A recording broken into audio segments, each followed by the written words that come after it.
Admiral Theron stood on the command bridge of his lead vessel, observing the void. His augmented vision fixated on the tactical screen, displaying a dozen heavy cruisers in a perfect circular formation. Each ship was a titan, forged for conflict, boasting enough firepower to dismantle a small moon. The Cathar fleet had maintained this silent vigil for 3 standard cycles. "Admiral, the target is expected to arrive momentarily," reported his second-in-command, Officer Raltar. The junior Cathar's dermal plates shimmered with an eager green, betraying his anticipation for his inaugural human encounter. Theron's own plates had deepened to a somber blue, the hue of seasoned resolve. He had commanded campaigns for over 4 decades, subjugating 17 distinct species and integrating their worlds into the Cathar dominion. Humanity was poised to be the 18th. "Reiterate the human assessment," Theron requested, already familiar with the data, yet desiring his crew to internalize it. Raltar accessed the intelligence dossiers. They are a nascent species from a minor world designated Earth. Their integument is soft, devoid of natural protection, and they possess only 2 optical sensors. Their skeletal structures are remarkably fragile. Critically, they are highly emotional beings prone to disarray under duress. The bridge crew murmured with amusement. How could such delicate creatures possibly contend with the might of the Cathar hegemony? "Their vessel is identified as the Celestial Dawn," Raltar continued. "It is a freight carrier, transporting terraforming apparatus to one of their colonial outposts. The ship exhibits minimal shielding and no offensive armaments. The complement consists of merely 23 humans." Theron nodded. "And what is the frequency of human capitulation when confronted by our forces?" "Every instance, Admiral. In our last 5 engagements, they yielded immediately upon sighting our fleet. They even implored us to refrain from harm." This was accurate. The Cathar military employed a straightforward, universally effective strategy. First, they would encircle the adversary with overwhelming force. Then they would broadcast records of their past triumphs, showcasing the systematic annihilation of other civilizations. Finally, they would issue a demand for surrender. Fear invariably completed the task. Frail species consistently chose servitude over obliteration. The Cathar interpreted this pattern as irrefutable proof of their galactic supremacy. "Admiral, contact," announced the sensor specialist. "One vessel exiting hyperspace precisely as projected." On the primary view screen, space contorted and rippled. Moments later, a human ship materialized. It was diminutive compared to any Cathar craft, its unembellished design resembling a terrestrial container more than a warship. The hull was pristine white, adorned with azure markings that spelled UES Celestial Dawn in human script. Theron's maw spread in a predatory grin, revealing rows of sharpened dentition. "Initiate the envelopment protocol. I wish for them to witness our full array before we establish communication." The 12 Cathar cruisers glided into formation, each 5 times the mass of the human vessel. Their hulls, crafted from dark, dense alloys, bristled with weapon emplacements and defensive plating. When the encirclement was complete, the human ship reposed at the center, a solitary minnow surrounded by a shoal of leviathans. "Open a channel," Theron commanded. The communication system activated. On the display, a human visage appeared, a female with deep-hued skin and cropped dark hair. Her composure was unsettling. Most species exhibited terror by this stage. "This is Captain Eva Rostova of the UES Celestial Dawn," the human stated. "Identify yourselves and state your intentions," Theron advanced. "I am Admiral Theron of the Cathar hegemony. You are enclosed by 12 heavy cruisers. Your shields are inadequate. Your weaponry is futile. You will surrender forthwith and prepare for boarding." The human captain glanced away momentarily, then returned her gaze to the camera. "I observe your vessels, Admiral. Impressive, certainly, but I regret we cannot acquiesce to your demands." "Cannot?" Theron's dermal plates darkened with pique. "You possess no alternative. Observe and comprehend the fate of those who defy the hegemony." He gestured to his communications officer, who initiated the broadcast of victory archives. The screen filled with panoramas of incinerated metropolises, Prostrate armies and vanquished alien leaders genuflecting before Cathar commanders. Species after species had crumbled before their might. The Rylosian Imperium contested us with 1,000 ships, Theron narrated. We dismantled them in 6 cycles. The Morgasi Collective sought refuge in their asteroid strongholds. We cleaved them open like nutrient pods. The Vidian Republic believed their quantum barriers would safeguard them. They were mistaken.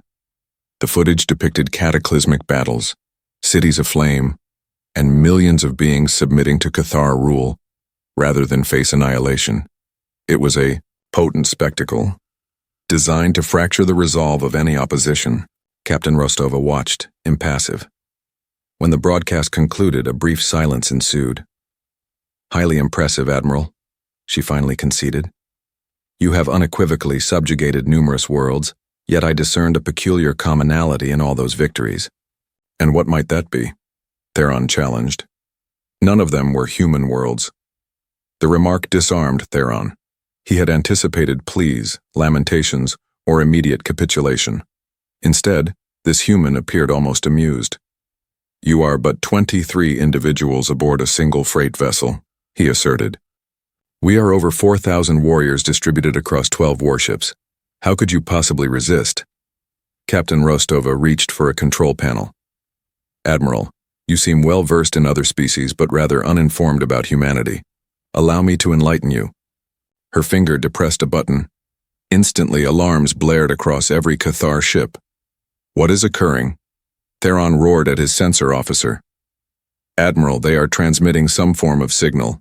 It appears to be a distress beacon." Theron scoffed. "They are summoning aid. There are no human vessels within 50 light years. This engagement will be concluded long before any rescue could arrive." But Captain Rostova was now smiling. "Admiral, your assessment is correct. No human ships will reach us in time. However, that signal was not a distress call." "Then what was it?" "A combat report. We have just uploaded our sensor data, tactical analysis, and formal declaration of engagement to the Human Defense Network. Every human vessel, station, and colony now knows your precise location, your current actions, and your previous atrocities at Kepler 442b. A chill traced Theron's spine. Kepler 442b had been a minor human agricultural outpost. His forces had raised it 2 cycles prior, as a deterrent to other human settlements. How did she possess that information? "You still perish here," he declared, striving for an air of confidence. Captain Rostova nodded. "Perhaps we do. But Admiral, you have committed a grave error.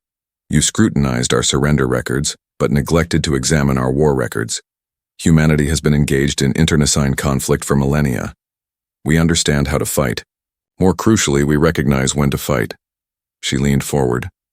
"And, Admiral, you have just furnished us with a compelling reason to engage." The transmission ceased. Theron stared at the darkened screen, experiencing a sensation he had not known in decades. Uncertainty. Captain Eva Rostova occupied her command seat, observing the 12 alien warships that encircled her vessel. Each Cathar cruiser was a colossal, menacing presence, bristling with weaponry capable of vaporizing her ship in an instant. Her crew of 23 maintained their stations awaiting directives. "Captain, they are hailing us again," reported Lieutenant Commander Eris from the communications post. "Patch them through," Eva said calmly. Admiral Theron's visage appeared on the primary view screen. His brow was furrowed with fury, and his dermal plates had shifted to a deep crimson. Eva had gleaned enough of Cathar body language to understand this signified extreme rage. "Human Captain, you have consumed sufficient of my temporal allocation," the alien commander snarled. "You will surrender now or we will obliterate your vessel and all aboard." Eva surveyed her bridge. Her crew displayed no discernible fear. Lieutenant Commander Silas at the weapon systems offered a slight nod. Commander Talia at sensors had her hand poised over her controls. They all comprehended the impending sequence of events. "Admiral, I propose a counteroffer," Eva stated. "You and your fleet will vacate this system immediately. You have 30 seconds to commence your withdrawal." The Cathar admiral emitted a sound that might have been derisive laughter. "You cannot be serious. You are a solitary, diminutive ship against 12 heavy cruisers. Your freight vessel possesses no armaments, inadequate shielding, and a hull of rudimentary alloys. We could annihilate you without exertion. 25 seconds, Admiral. Theron's dermal plates intensified to an even deeper red. Are all humans so witless? Allow me to clarify your predicament. The screen shifted to a tactical display. Ava observed her ship as a minuscule point, surrounded by significantly larger symbols representing the Cathar fleet. Each of my cruisers carries sufficient firepower to raise a city, Theron continued. Our shields can absorb any offensive you might attempt. Our armor is 3 meters thick, forged from the most resilient alloys in the galaxy. You are mere insects attempting to menace Titans. Eva checked her chronometer. 15 seconds, Admiral. Your bravado is meaningless, the alien asserted. I have subjugated 17 species. I have decimated fleets 10 times the size of yours. I have reduced worlds to ash. What can one human cargo ship accomplish against the might of the Cathar hegemony? 10 seconds. Theron leaned forward. You desire to know what I did to your colony at Kepler 442b? I transformed it into a crater. 50,000 humans perished shrieking. Their agricultural fields burned for weeks. I sustained some of them, purely so they could witness their world's demise. Eva's expression remained composed, yet her crew tensed. All had lost comrades and kin at Kepler 442b.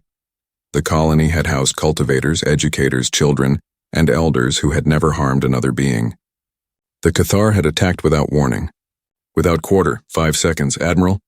I shall inflict the same upon every human world until your pathetic species learns to genuflect before their betters, Theron continued, commencing with the inhabitants of the planet to which you were conveying that equipment.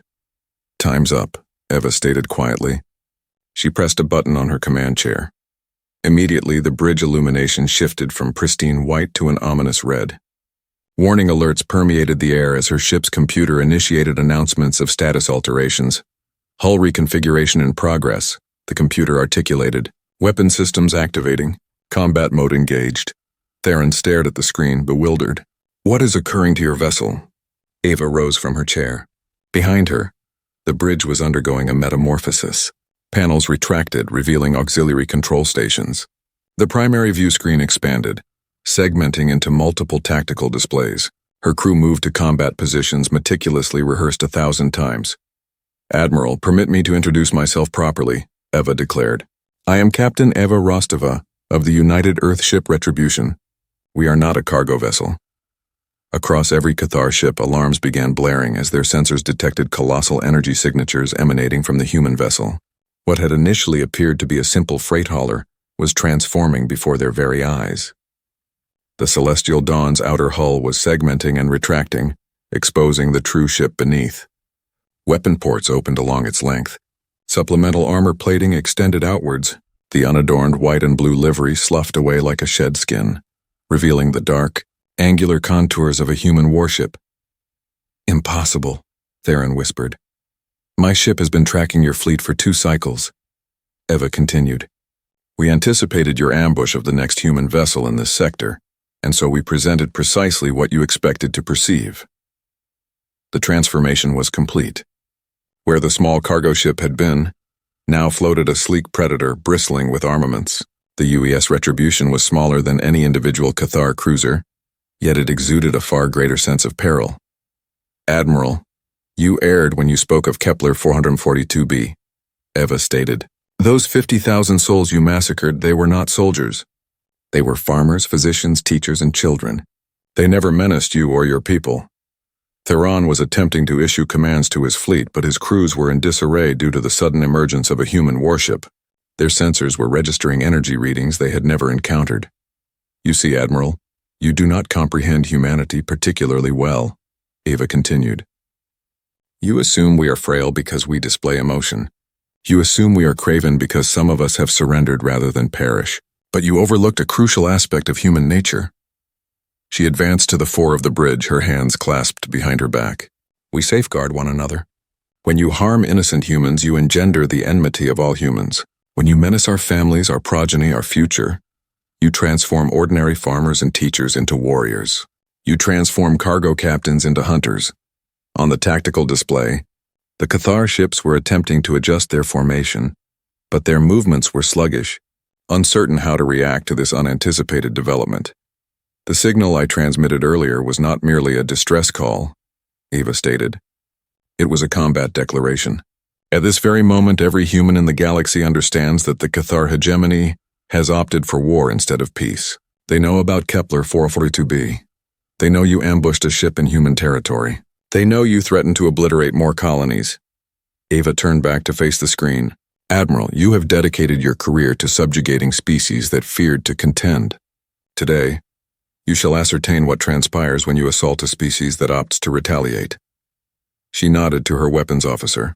Lieutenant Commander Silas, you may fire when ready. The young officer's fingers danced across his controls. Aye, Captain. All weapons armed and locked on target. Shall I commence with their flagship? Negative. Initiate engagement with the vessel on our starboard side. I wish for Admiral Theron to observe the fate of his fleet before we address him personally. Theron was bellowing orders at his crews, demanding immediate retaliatory fire. However, the Cathar ships were still struggling to comprehend their adversary. Their targeting systems had been configured for a freight vessel. Now they required recalibration for a warship. That delay would prove catastrophic. Human captain, you are outmatched 12-1, Theron shouted. Even if your ship possesses armaments, you cannot vanquish my entire fleet. Ava smiled for the first time since the communication began. It was not a benevolent expression. Admiral, your assertion is correct. This is not an equitable contest, she paused. It is not equitable for you. The initial volley from the UES Retribution was unlike anything the Cathar had ever witnessed. A beam of unadulterated energy, as luminous as a miniature sun, traversed the void and impacted the Cathar cruiser, designated Target 1. The alien ship's shields flared and instantly collapsed. The beam continued through the hull, bisecting the massive warship. Admiral Theron watched in horror as one of his most formidable vessels simply ceased to exist. The two halves drifted apart, atmosphere and debris streaming from the rupture. There were no escape pods. The crew had no time to react. Return fire! He shrieked at his fleet. All ships destroy that human vessel now. The remaining 11 Cathar cruisers pivoted their weapons towards the Retribution. Hundreds of energy bolts and missiles crisscrossed the void. The combined firepower was sufficient to shatter a moon. Captain Rostova stood placidly on her bridge as the enemy assault approached. Defensive systems active, she announced. A shimmering barrier materialized around the human ship. The Cathar weaponry impacted the barrier and simply dissipated, absorbed harmlessly by technology the aliens had never encountered. The Retribution emerged from the bombardment utterly unscathed. How is that feasible? Theron demanded of his science officer. Unknown, Admiral. Their defensive screen is absorbing all energy and somehow redirecting it. Our weapons are exerting no effect on the human ship. Lieutenant Commander Silas was already preparing the second shot. Captain, next target locked. Shall I utilize the same weapon? Negative, Ava replied. Let us introduce them to our kinetic systems. Fire railgun, maximum charge. The Retribution's hull opened, revealing a long, sleek cannon. Electromagnetic coils along its length began to glow with immense power. At the weapon's terminus, a solid projectile the size of a utility pole was loaded and prepared. The railgun discharged without a visible beam or flash. The projectile accelerated to nearly light speed in less than a second. It traversed the distance to Target 2 so rapidly that the Cathar ship's sensors barely registered it. The kinetic round struck the alien cruiser amidships and punched entirely through it. The impact released energy equivalent to a nuclear detonation. The massive warship fractured, then exploded as its power core was breached. Flaming debris scattered in all directions. 2 down, 10 to go, Silas reported. Theron was issuing frantic orders, but his crews were panicking. 2 of their most formidable ships had been annihilated in less than a cycle. The adversary had weathered their strongest assaults and remained untouched. Admiral, we should retreat, suggested his second-in-command. This human ship possesses technology we have never encountered. We must report back to Fleet Command. No, Theron roared. We still outnumber them 10-1. Concentrate all fire on a single point. Overwhelm their defenses! The remaining Cathar ships moved into a tighter formation and focused their weapons on the Retribution's forward section. The combined energy output was colossal, far exceeding what any single ship could generate. Yet the human vessel's defenses held. The shimmering barrier absorbed every shot, intensifying in brilliance as more energy impacted it. Captain, their focused attack is actually charging our defensive grid. reported Commander Talia from the sensor station. "We are at 120% power." "Excellent," Ava replied. "Lieutenant Commander Silas, let us attempt a novel approach." "Load nanite warheads." Silas's fingers danced over his controls. "Nanite missiles armed and ready, Captain." Targeting the 3 ships in their forward line. "Fire." 3 diminutive missiles launched from the Retribution, each no larger than a standard container. They appeared insignificant compared to the massive alien warships. The Cathar point defense systems attempted to intercept them, but the tiny weapons were too swift and agile. Each missile struck a different cruiser and seemed to simply vanish, leaving minute punctures in the alien hulls. For a moment, nothing transpired. Then the nanites commenced their operation. Microscopic machines smaller than bacteria disseminated through the Cathar ship's systems. They consumed alloys, rewrote computational protocols, and turned the aliens' own technology against them. Within minutes, the 3 targeted cruisers began firing upon their own fleet. "What is happening?" Theron screamed as his ships attacked each other. "The nanites are reprogramming their systems," Ava calmly explained over the open channel. "Your ships now perceive other Cathar vessels as enemy targets. They will persist in firing until they are destroyed, or until they destroy each other." One of the infected cruisers unleashed a full salvo of missiles at Theron's flagship. The Admiral barely managed to raise shields in time to survive the attack. "Impossible technology," he snarled. "No species possesses weaponry such as these." "You are correct, Admiral," Eva replied. "No other species does. But then, you have never contended with humans before. We do not merely construct weapons to prevail in battles. We construct weapons to conclude wars." The 3 nanite-infected ships continued their rampage, firing indiscriminately. 2 more Cathar cruisers were obliterated by their own allies before the remaining fleet managed to destroy the compromised vessels. "Status report," Theron demanded. 7 ships lost, Admiral. We have 5 cruisers remaining, including the flagship. 7 ships, more than half his fleet, destroyed by a single human vessel in less than 10 cycles. This was supposed to have been an effortless triumph against a feeble species. "Admiral, we must withdraw," his second-in-command pleaded. "We can report their position to headquarters. Let them dispatch a proper battle fleet to address this." But Theron was beyond rational thought. His pride, his standing, his entire career was founded upon victory through intimidation.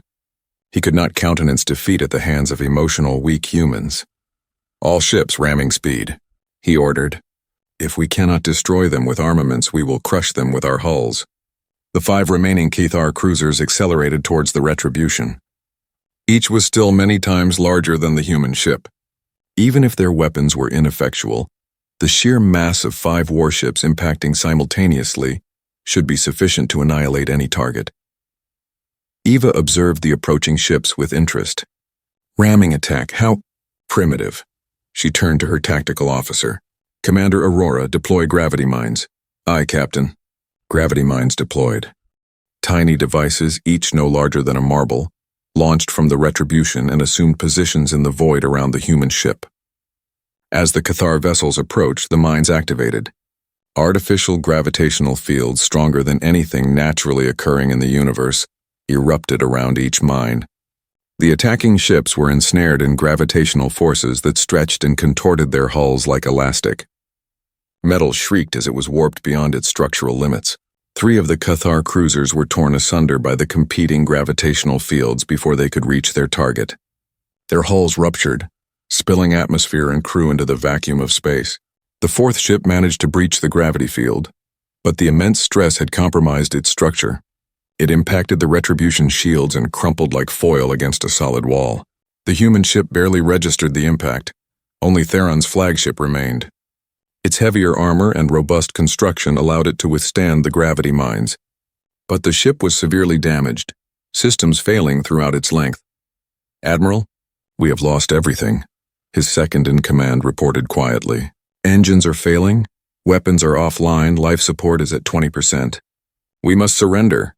Theron stared at the human ship floating undamaged before him. In less than 15 cycles, his entire fleet had been annihilated. 12 of the most potent warships in the Cathar military, reduced to debris and memories. "How?" he whispered. "How did they accomplish this?" Admiral Theron remained in his command chair, surrounded by arcing consoles and failing systems. His flagship was broken, drifting helplessly in the void while the human warship floated nearby, a patient predator. The entire Cathar fleet was gone, obliterated in less than 20 cycles by a single enemy vessel. "Admiral, incoming transmission from the human ship," his communications officer reported. The young Cathar's dermal plates were pallid with shock and terror. "Put it through," Theron said quietly. Captain Rostova appeared on the damaged screen. Behind her, the human bridge crew worked calmly at their stations. They exhibited no signs of exultation or bloodlust despite their overwhelming victory. This somehow rendered them more unnerving. "Admiral, I believe you desired to comprehend how we vanquished your fleet," she stated. "The explanation is straightforward. You never truly grasped what you were fighting." Theron remained silent. His pride was shattered, mirroring his ship's. "You studied our surrender records and concluded we were craven," Eva continued. "You observed our display of emotion and deemed us weak. You noted our delicate integument and fragile bones and presumed we were incapable of combat. Every one of your conclusions was erroneous." She rose and advanced to the fore of her bridge. "Permit me to elucidate what humans truly are, Admiral. We are a species that spent 10 millennia perfecting the art of killing each other with crude implements in our bare hands. We waged wars before we harnessed fire. We refined murder before we conceived the wheel." The human captain's voice remained composed, yet her words carried a gravity that sent a shiver through Theron. "When we finally journeyed to the stars, we brought all that knowledge with us. Every weapon you witnessed today was born from millennia of humans, striving to devise superior methods of annihilating our adversaries. We did not become warriors upon encountering alien species. We were warriors long before we departed our home world." On the tactical display, Theron could discern the debris field that had once been his fleet. 12 heavy cruisers, the pride of the Cathar military reduced to scrap metal and frozen remains. "Your plasma lances," he said slowly. "Those were not standard armaments." "Correct. They were specifically engineered to penetrate Cathar shields. We analyzed the energy signatures from your previous assaults and developed a weapon to counter them. It required our scientists 3 weeks. And your kinetic weapons? Railguns have been a human technology for over 2 centuries. We simply enhanced their power. The projectile that annihilated your second ship was accelerated to 97% of light speed." Theron was beginning to grasp the magnitude of his error. "You have been specifically preparing to fight us."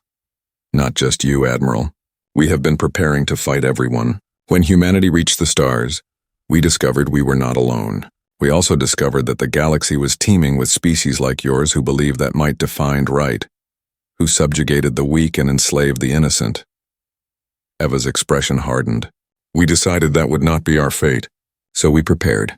We constructed weapons. We trained soldiers. We created ships like the Retribution, and we awaited to see who would be foolish enough to attack us first." The irony was not lost on Theron. His own intelligence reports had indicated that humans frequently capitulated when confronted with overwhelming odds. What those reports had neglected to mention was that humans also learned from every encounter. "The humans who surrendered to you," he stated slowly, "they were gathering intelligence." "Every surrender was voluntary," Eva confirmed. "Every human who allowed themselves to be captured was a volunteer who understood they might not survive. They studied your ships, your weapons, your tactics, and your psychology. They transmitted everything they learned back to Earth before they perished." Theron recalled the interrogations, the humans who had appeared so terrified and broken. Now he realized they had been acting, gaining time to study their captors. "You employed our own methodologies against us," he observed. "We employed your arrogance against you. You presumed that displaying emotion signified weakness. You never considered that controlled emotion could be a weapon. You assumed that surrender implied cowardice. You never imagined that surrender could be a tactic." The human captain walked back to her command chair. "Admiral, your species has subjugated 17 others through fear and overwhelming force. You succeeded because you contended with species that feared death. Today you encountered a species that opts for death over enslavement." Theron surveyed his ruined bridge. His crew stared at him, awaiting orders that would never materialize. His fleet was gone. His reputation was destroyed. His career was over. "What transpires now?" he asked. "Now you are presented with a choice," Eva replied. "Option 1, I can complete the destruction of your ship and eliminate the last witnesses to this engagement. Your government will eventually realize your fleet is missing. but they will not ascertain its fate. Theron awaited the second option. Option 2. I permit your ship to effect repairs to its engines and return to Cathar space. You will report precisely what occurred here. You will inform your leaders that the humans they perceived as weak and emotional just annihilated an entire Cathar battle fleet without incurring a single casualty. Why would you allow me to depart? Because, Admiral, you are going to deliver a message for me. And that message is more perilous to your people than any weapon I could construct. Eva looked directly into the camera, and Theron saw something in her eyes that chilled him to his core. It was not wrath or animosity. It was the cold, calculating gaze of a predator that had located its quarry. The message is simple, she stated. Humanity is aware of Kepler 442b. We are aware of every colony your people have destroyed, every innocent life you have taken, every world you have subjugated. We have been observing, learning, and preparing. She paused, allowing her words to resonate. The Cathar hegemony has a choice to make. You can withdraw from all human-claimed space, release any human prisoners you hold, and cease all hostile actions against our people. If you comply, we will consider the matter concluded. And if we refuse, Eva smiled, and it was the most terrifying expression Theron had ever witnessed. Then we will inflict upon every Cathar world precisely what we just inflicted upon your fleet. We will hunt down every Cathar ship, destroy every Cathar station, and transform every Cathar colony into a crater. We will not cease until your species is extinct. You cannot be serious. We possess thousands of ships, millions of soldiers, entire worlds dedicated to war production. Admiral, 20 cycles ago, you possessed 12 heavy cruisers. How did that work out for you? 3 cycles later, Admiral Theron stood before the Cathar High Command on the capital world of Cathara. The colossal chamber was filled with the most influential military leaders in the hegemony. Their dermal plates displayed hues ranging from deep violet to vivid orange, indicating emotions spanning from curiosity to fury. Repeat your report. Admiral, demanded Supreme Commander Lyra, the highest-ranking military officer in Cathar space. Her augmented vision fixed on Theron like targeting lasers. Theron had delivered this report dozens of times over the preceding cycles. Each instance, his audience reacted with the same blend of disbelief and rage. My fleet of 12 heavy cruisers engaged a single human vessel in the Terminus Nebula, he stated in a monotone voice. The ship appeared to be a freight hauler designated the Celestial Dawn. It was in actuality a warship in disguise, designated the UES Retribution. And this solitary ship annihilated your entire fleet? Asked General Caval, his dermal plates bright red with skepticism. Yes, sir. In approximately 20 cycles, utilizing weaponry and technology we have never before encountered. The chamber erupted in angry murmurs from the assembled officers. Many refused to accept that humans, whom they considered an inferior species, could possess such advanced military capabilities. The humans must have had reinforcements, suggested Admiral Nixar. Hidden ships, long-range support, something you overlooked? No, sir. Sensor records confirm it was a single vessel operating autonomously. I have brought the complete tactical recordings for analysis. Supreme Commander Lyra activated the holographic display in the center of the chamber. The battle unfolded in miniature, depicting the systematic destruction of the Cathar fleet by advanced human weapons. The assembled officers watched in stunned silence as their most formidable warships were reduced to debris. These recordings could be falsified, someone suggested weakly.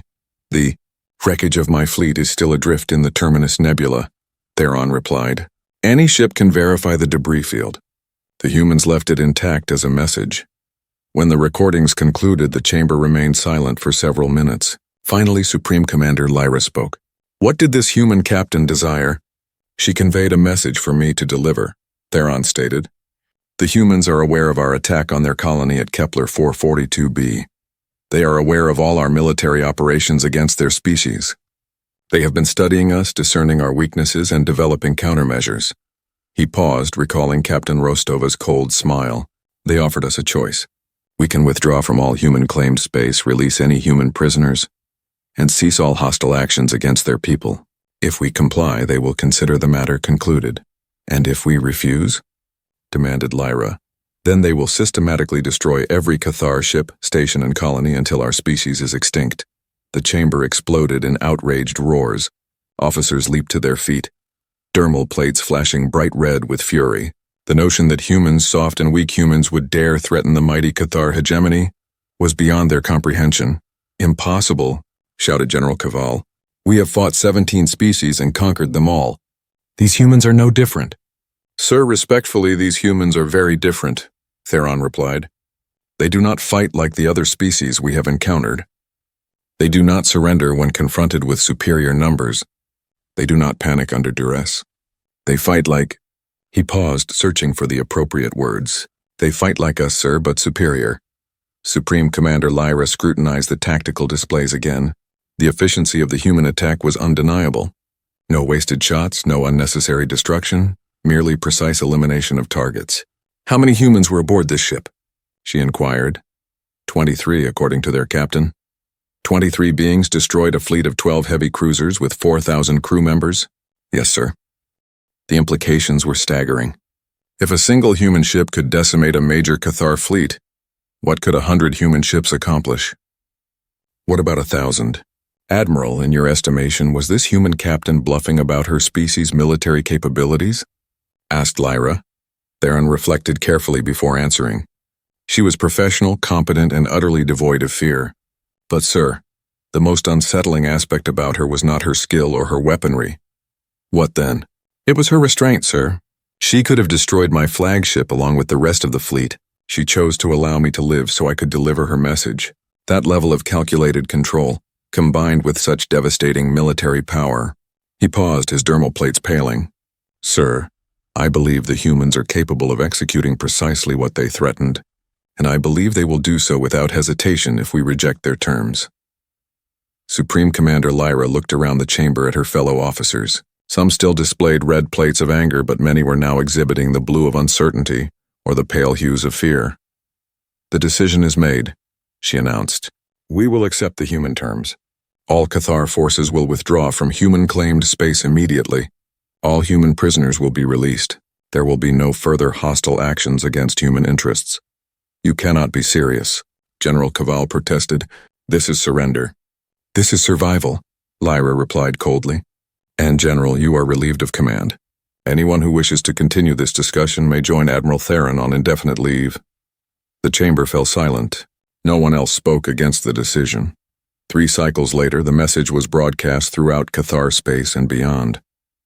The hegemony, which had subjugated 17 species through fear and superior firepower, was withdrawing from an entire region of the galaxy because 23 humans on a single ship had proven that there were worse things in the universe than Cathar warriors. The galaxy took notice, and everywhere, species that had been planning their own expansion into human space quietly revised their plans. Humanity had announced its presence among the stars. The announcement was inscribed in the wreckage of those who had underestimated them.